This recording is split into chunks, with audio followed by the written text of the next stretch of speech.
The Matrix is one of the most successful science fiction films ever made. It grossed $467 million worldwide, won 4 Academy Awards, and permanently changed the language of action cinema.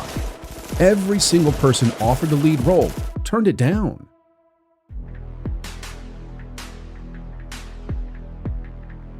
This is the story of how it got made anyway. To understand why The Matrix almost didn't happen, you have to go back to 1992. Two siblings, Lana and Lily Wachowski, are working as comic book writers. A friend challenges them to develop an original concept. What starts as a comic book idea becomes a fully realized philosophy, a story about the nature of reality, about imprisonment and liberation, about what it means to be a human in a world designed to control you. They spent 2 years developing it. They write a script. Warner Brothers options it in 1994. And then Hollywood does what Hollywood does. But before The Matrix, the Wachowskis had written a different script, a thriller called Assassins. Warner Brothers bought it, attached Sylvester Stallone, and handed it to director Richard Donner. Then Stallone and Donner rewrote the entire thing. The Wachowskis tried to have their own names removed from the credits. That is how bad it was. Their first Hollywood experience was watching their work dismantled, rewritten, and released as something they no longer recognized. So, when they finally get the green light to make The Matrix, the film they should have been protecting for 6 years, they are not naive about what studios do to directors they don't fully trust. And then, a Warner Brothers executive walked into their office and said something that told them exactly how much was riding on this film. He said, "You have to save my job. We need this." The Wachowskis went to Will Smith first. In 1997, he was the biggest movie star on the planet. Men in Black had just made $589 million worldwide. He's untouchable. All right, this is one of them stories I'm not proud of, but it's the truth. Will Smith has told this story himself on his own YouTube channel. He says the Wachowskis described a scene where Neo would jump during a fight, stop in midair, and the camera would rotate 360 degrees around him. They wanted to build a completely new camera system to do it. They were, by his own description, almost incomprehensible with excitement. Smith didn't understand what they were describing. He didn't understand bullet time. He didn't understand the philosophy. He left the meeting and chose to make Wild Wild West instead. Smith has since called it one of his biggest regrets. He refers to it publicly as one of his beautiful scars. Whoa, shit. But Will Smith saying no was not the close call. It was the beginning of a much longer list. And when you see the full list, you start to understand how close this film came to never existing at all.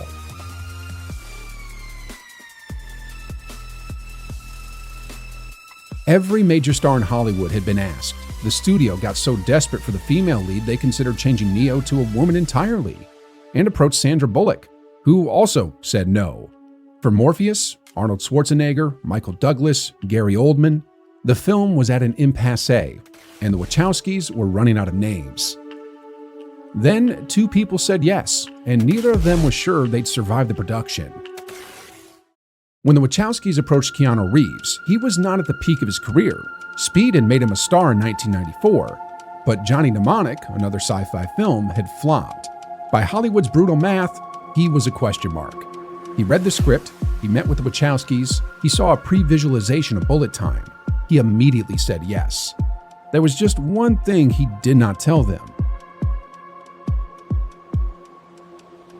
He had undergone 2-level spinal fusion surgery on his neck. He was in a neck brace during pre-production. Kicking was difficult. Rotating his neck was difficult. Certain movements were simply off the table. And for 4 months of the most demanding physical training of his career, wire work, martial arts, combat choreography, Keanu Reeves trained through a partially fused spine and said nothing because he was terrified that if they found out, they would recast him. And the man running those 4 months of training had spent the entire lead up trying to get himself fired before it started. Yuen Wu-Ping had choreographed some of the most celebrated fight sequences in cinema history. He was a legend in Hong Kong action film. He read the Matrix script, he liked it, and then he did something calculated. He named a fee so absurdly high that he assumed Warner Brothers would say no. They said yes, so he demanded absolute creative control over every fight sequence. No studio notes, no interference. His vision completely, or no deal. They said yes again. He told them he needed 4 full months of training for the lead cast before a single camera rolled. Just training, no filming. They said yes a third time. Yuan Wu Ping had run out of reasons to say no. He was in. And then there is Carrie-Anne Moss, not a recognizable name in 1998. Television work, small films, cast as Trinity. And during the filming of the opening rooftop sequence, the sequence you're watching right now, she twisted her ankle badly enough to need medical attention. She told nobody, for the same reason Reeves told nobody about his spine. An injury on a production like this could mean a recast. So Carrie-Anne Moss finished production on a broken ankle, in silence, until camera stopped rolling. 6 years in development, a cast assembled from the bottom of a very long rejection list. A lead actor hiding a spinal surgery, a supporting actress hiding a broken ankle, a fight choreographer who agreed to the job because he ran out of ways to say no, and a studio executive whose career depended on the whole thing working. And they had to actually make the film. The Wachowskis moved the entire production to Sydney, Australia. Before a single scene was filmed, they handed the cast a reading list. Jean Baudrillard's Simulacra and Simulation, essays on the nature of reality. They wanted their actors to understand, not just perform, the world they were inhabiting. Lawrence Fishburne later said he and Reeves trained for 10 months for a single fight scene, 6 months before they reached Australia, 4 more months once they arrived. Then they shot it over 3 days, and by the end, both of them were, in Fishburne's words, black and blue with bruises on their forearms, because for 10 months of rehearsal, they had never once gone full force, only in the actual take. And then Warner Brothers screened a rough cut for a test audience. The reaction was not good. The film was dense. The first act was deliberately disorienting, designed to mirror Neo's own confusion about the world around him. Test audiences didn't follow. Some found it boring. The studio pushed for cuts, for a cleaner, faster opening. The Wachowskis pushed back. This was the film they had spent 6 years protecting. Joel Silver, the producer, held firm beside them. The studio backed down. The film went out as the Wachowskis made it. The Matrix opened March 31st, 1999. Opening weekend, $27.7 million. By the end of April, $117 million. Final worldwide total, $467 million. 4 Academy Awards. Smith has said something that very few actors would be self-aware enough to say out loud. He said, if he had taken the role of Neo, Morpheus would not have been played by Lawrence Fishburne, because when Smith was in consideration, the studio was looking at Val Kilmer for Morpheus, a white Morpheus and a black Neo.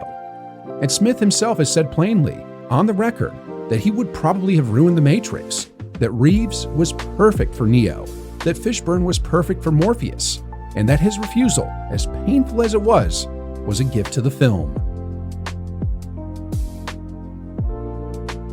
The Matrix needed to be rejected by everyone who was wrong for it before it could find the people who were right. Reeves brought something no one else on this list would have brought, a quality of stillness, of searching. Neo is not a confident hero at the beginning. He's lost, looking for something he cannot name. And Reeves, who had spent years being underestimated by Hollywood, understood that from the inside.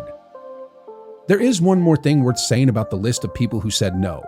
The Matrix is a film about a world designed to make people comfortable inside a lie, about the cost of choosing to see reality clearly, even when it's frightening.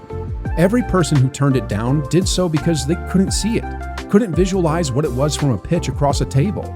They stayed inside the comfortable reality of what they already understood, and passed on something they didn't. The film about waking up was made by the only people willing to take the red pill.